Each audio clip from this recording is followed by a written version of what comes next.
Good morning. Yes, good morning, Your Excellencies, participants and observers. I bring all of you greetings of love, peace, and harmony from Africa. Buongiorno, good morning, buenos dias, bonjour, and namaste. That is Hindu for good morning. My subject is the new slaveries, the Africans' situation. And human trafficking, we've described as the modern day slavery, is caused by human rights violations embedded in poverty. Recent concern about human trafficking in the sub-Saharan Africa and attempts to produce a precise definition of human trafficking as an emerging form of human mobility, often labeled as the new slavery, have provoked much controversy owing to the diversity of perspectives from which the subject may be viewed. So we're trying to show you a different perspective today as seen from Africa. I've limited it to sub-Saharan Africa. Sorry. Key factors in human trafficking. Poverty is the main factor, especially women and children who fall prey to the traffickers. They lock the trafficked persons in poverty through exploitation. They deny them rights, basic right to education and information, the right to health, the right to decent work, the right to security and justice, the right to moral formation for authentic human development. Now, we normally use quantitative approach to define poverty, and we use monetary measures of income and purchasing power. So in the world structures, the World Bank and IMF monitor poverty, and they give us these structural adjustment programs. The goal is to create a level playing field for different economic actors in the process of global economic integration. And they want to stimulate national economic growth by restoring the balance between government revenues and spending, savings and investments, export and import of goods and services, and the flow of foreign capital. There is another way of defining poverty, not so much as the possession of commodities, but the lack, absence of entitlements and rights from an unjust social system which blocks human development as an end. And this type of definition affects women, children, the elderly, and marginalized ethnic groups. So using this capabilities definition, which has been adopted by UNDP, if you look at the Human Development Index, look at the map. The most developed countries are the very blue ones. The least developed countries are the very light ones. So if you look at this, you can see that Africa has the lightest blue. Africa south of the Sahara. And this index is a statistic of life expectancy, education, and income. The importance of this type of definition is that for the first time, you can see the social and political dimensions and government accountability for providing structures for individual and collective functioning and achievement. That means, in simple language, that the very light countries south of the Sahara do not possess the government has not put in those infrastructures which they need for human development. And these are the structures: access to basic services, little things like water, light, good housing. Positive child development is important because it's important in the country's future development. And this approach also emphasizes the capabilities of families and societies to nurture, guide, and protect children. Now, let us look at evangelization, because one of the things we are trying to achieve is the new evangelization. And in looking at the history of the Catholic Church, in the past, where I come from at least, Catholic missions usually provide the structures for human development as part of preaching the gospel of Christ. We call this the social teachings of the Catholic Church, the common good. And we have a history within the Catholic Church of providing the first universities, schools, the first hospitals, in the world. The parish priests in Nigeria, I know when they open these missions, the first thing is to make sure that everybody has access to water, good shelter. They immediately put in a little primary school. So this is the cultural background that we're working from. And if we go back to the situation in sub-Saharan Africa, we've decided that the statistics we have are just guesstimates. I call it guesstimate, is between a guess and an estimate. So we cannot really rely on statistics because we don't have the infrastructures to provide good statistics. But from here, all this is telling you is that, oh dear. Oh, no, sorry. Sorry, I'm trying to go backwards. It's stuck. Oh dear.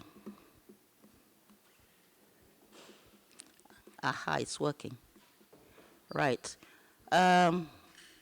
It's a problem. It's a problem in West African countries, and it's also a problem in East and South African countries. The etiology is different. In the West and Central Africa, we have different processes. Poor parents sell their children. The children get lost in some sort of apprenticeship scheme. Some children are bonded as collaterals for debt. Some are sent off by an agent to do domestic work. Fees are paid to the agents who are supposed to look after the children, but they don't. And of course, we have straightforward abduction. I think that the problem that you're having in Europe now is from some of these young persons from Edo State in Nigeria who make their way to Europe, mainly Italy. And in Edo State, they do have this cultural background of slavery for the centuries past. There are other sociocultural factors, economic factors, and we have juridical and political factors. The juridical and political factors are very important because this is where the government structures of the judiciary and the lawmakers who are supposed to put into place laws and enforce them could be doing a better job than they are doing right now. So we see this one all the time. In fact, there was one just a day before I came. I don't know if you can classify this as prostitution. These are just women who are held against their will, and they are impregnated, and the babies are sold. This is in Imo State. And you can see another one. The gentleman at the extreme right in that picture is the young man who is responsible for pregnating all these girls. Obviously, there are no facilities for artificial insemination, so it's natural insemination. And underneath, you can see the babies who are going to be sold. These babies are normally sold to couples for adoption. These are couples who do not want to, they want to fast track the adoption process. And here, police search for sold. These are different days, different months. It's not the same case. I'm just showing you that it's quite a prevalent and growing industry. Imo baby factory kits. It's Imo State in particular and Enugu State, 2 states that we have this problem. And I lost one. The trafficker who sells the babies, of course, escaped. She was never caught. So her name is Madam 1000. And she's still at large, and the police are looking for her. But like all cases, you can't get the trafficker. You only find these women who are held against their will. South and Eastern Africa is a different situation. They have the girls mainly for sexual exploitation. And this type of situation is linked to tourism in East and South Africa. Tourism is not a big thing in West Africa, but is a big business in South and Eastern Africa. The new problem that we are having now is biotechnology industries, trafficking in human eggs and human embryos. And this is from the multinational companies. We're actually dealing right now with the Belinda and Gates Foundation companies, 2 of their companies, the biotechnology company Monsanto St. Louis, Danforth Foundation St. Louis, USA, who have made huge investments in the embryonic stem cell industry. And they are trying to transform from the electronic technology to the human industry. And it's estimated that this new industry has a potential of 30 trillion US dollars when it's well developed. And what they have done here is they have made use of what I call the new global ethics, which is a global postmodern cultural revolution with a new global ethics and agenda under the guise of a soft consensus which has imposed itself for the purpose of integration of global economies. The agenda is rooted in Western apostasy and driven by powerful minorities at the rudder of government since 1989, represented by UNDP, UNFPA, WHO, World Bank, IMF, and their agencies, UNAID, Marie Stopes, International Planned Parent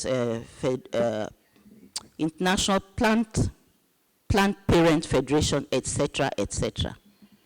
And they have this atheistic, secular, humanist agenda, which they wish to impose by force on everybody, by blackmail, by threats, or if necessary. They have new definitions for everything, new words, new paradigms, new norms, values, lifestyles, educational methods, and government processes. And they are spreading this all over the world.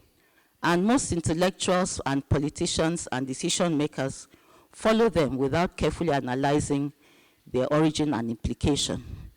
So this is a typical example. This is just recently. Gay bill, Britain may suspend aid to Nigeria. So the aid comes with a price. If you don't pass a gay bill, you don't get the money. Just last week, I heard that Gambia has resigned from the Commonwealth because they were asked to pass the gay bill. And I think this is just insensitive to cultural and religious background of these people. I just thought to myself that I'm sure the president of Gambia, in a very Muslim environment, would probably be beheaded if he went ahead to pass a gay bill. He certainly would not win the next election. So the issue of sexual and reproductive rights, which again these agencies are trying to pass, facilitate the biotechnology industries. I know they put pressures on the African leaders to pass these laws. And what this will do is that the laws will allow the supply of the raw materials which are needed to export Africans to foreign laboratories as human embryos. As of now, most African countries, abortion and in vitro fertilization are illegal. And these technologies is use of DNA into nucleic acid, cells or organelles, and things like fusing cells beyond their taxonomic family that overcome natural biological, reproductive, and recombination barriers. Something like, for example, you can take a human egg and take a dog's sperm and put the two together to see what comes out of it. That is the type of technology we are talking about. And they use what we call somatic cell nuclear transfer. And this involves harvesting about 100 million eggs per year from about 10 million women to make the human embryos. And these eggs are supposed to come from Africa because the Western countries have banned by law egg donation for experimental purposes. Now, what they do is they give generous grants for fertility centers to be established, where these girls from 15 are recruited and hyperstimulated to produce eggs. And they have to change the laws, and so they sponsor laws in the legislative section to enable them to do these things. And we are fighting the laws. These are all the laws, acts, which they are trying to pass to enable them to do this. And they use language that makes it very difficult for people to understand what they are trying to do. For instance, this law says, no person shall import or export human zygote embryos without the permission of the minister. That means that if the minister signs, you can go ahead. So it's not poor drafting. We were thinking at first it was poor drafting, but it isn't. So we've done quite a lot of work on that. They use international protocols and conventions under things like CEDAW, Maputo Protocol, G8 African Action. The protocol went into effect after only 15 of 53 African Union countries signed. Abortion is used for population control. And they tell us that it's supposed to be for maternal mortality, to reduce fertility rate. But all the latest studies, this is from John Hopkins, says that reducing fertility rate is a function of education, economic status, and empowerment. And the South American countries and Asian countries reduced their fertility rate by increasing health and education programs, and that resulted in social and economic development. So this is the fertility rate map again. You can see that, again, it's Africa south of the Sahara that has a hot regions, highest fertility rates. And you can see that that coincides with the lightest blue, the lowest human development index. Now, what can we do as Catholics in the new evangelization? We need to have a cultural change from secularity and neoliberalism to gospel values, from marketing to wisdom. We need to remember the history of mistakes and unkept promises in the past. The sanctity of the human person must be defended. We need to understand the meaning of human dignity when we talk about rights. And remember that freedom is the ability to see and the courage to do what is morally right. So this is where we are now. Yes, secularity and neoliberalism. And you can see that the human development has peaked, and unfortunately, it's not going the way it should be going.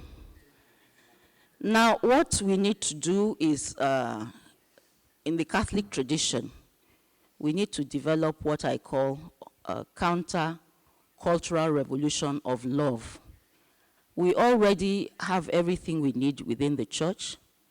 We have the social teachings of the Catholic Church on justice and peace, which are based on the precept act justly, love tenderly, and walk humbly with your God.